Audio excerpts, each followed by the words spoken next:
Hi, hi, beautiful people. It is good to be with you. So, I'm in between appointments, and I thought I would run off to get here to do another video. Just to update you with regards to the bit on understanding. So, if I did a recap now, it would say we were talking about energy and the law of attraction, and we looked at how the law of attraction really does work. It means that you attract wherever you are.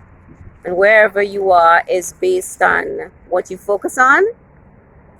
And what you focus on is based on your beliefs.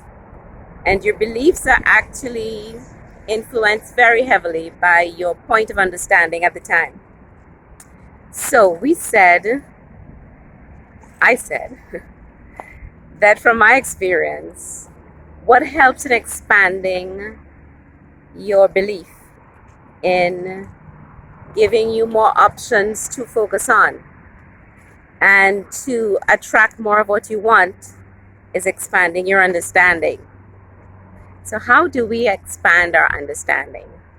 Well, we have to become very curious, because we no longer accept what is status quo. We want to ask questions about everything around us, before us, maybe not so much behind us, but you could start there. I said that only to say that I did it and it took a longer time. You do not get to a place of good and joy by dancing in pain. And for a good part of my past, I had a bit of pain. And when you remember it so powerfully, you end up kind of dancing in it, mingling it with it again, and you don't want to do that really. So I would say forget the past and just exactly where you are, start there. And one of the simplest questions you can ask yourself is, who are you? It's simple because it has personal meaning to each of us. That particular answer for each of us must come through each of us. I can't tell you who you are. You shouldn't ask anybody else, who am I? Because they won't know who you are. You have to get that for yourself.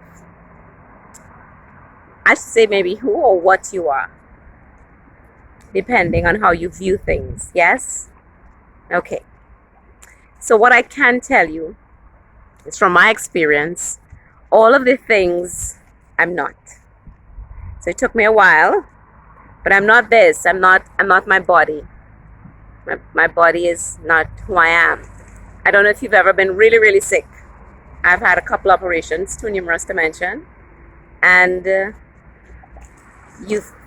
when you're being operated on, or just before, just as you're falling into the anesthesia, you realize that you're not your body. Because even as you're going under, you're somehow, I think it probably happened in my last two operations, somehow you recognize that you're still there. And it jars you a bit because you think, I'm under anesthesia. How can I be here? Well, because I'm not my body.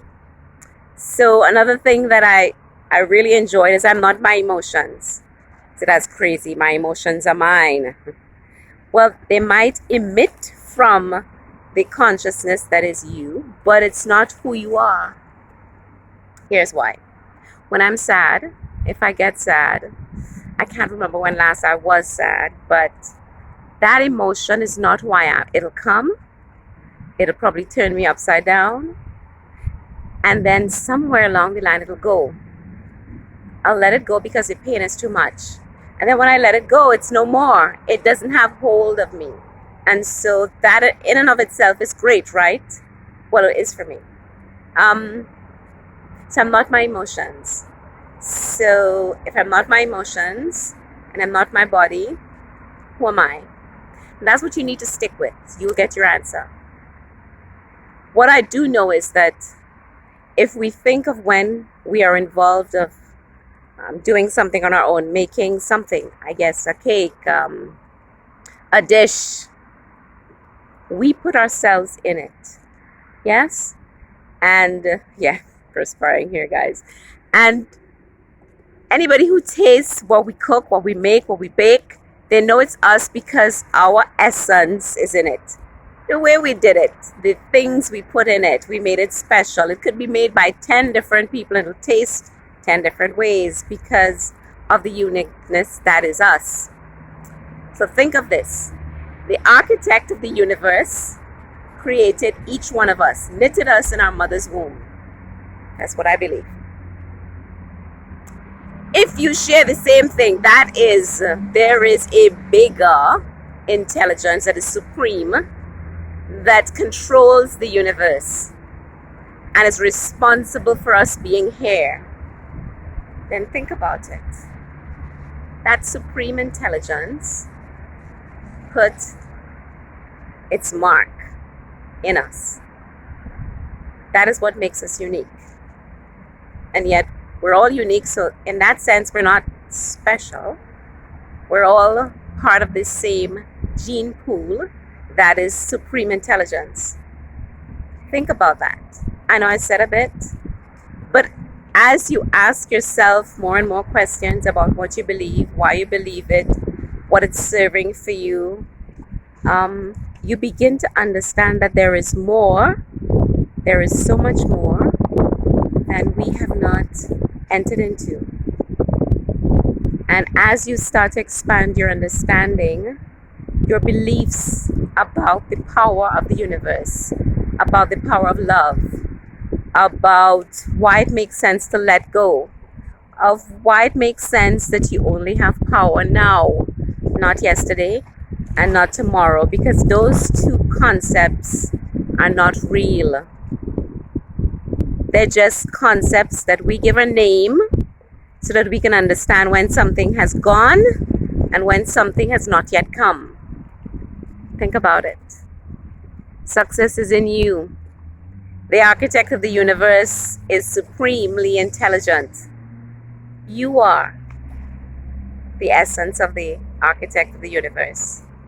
We are love. Continue to be successful. Have a brilliantly wonderful day. See you soon. Bye-bye.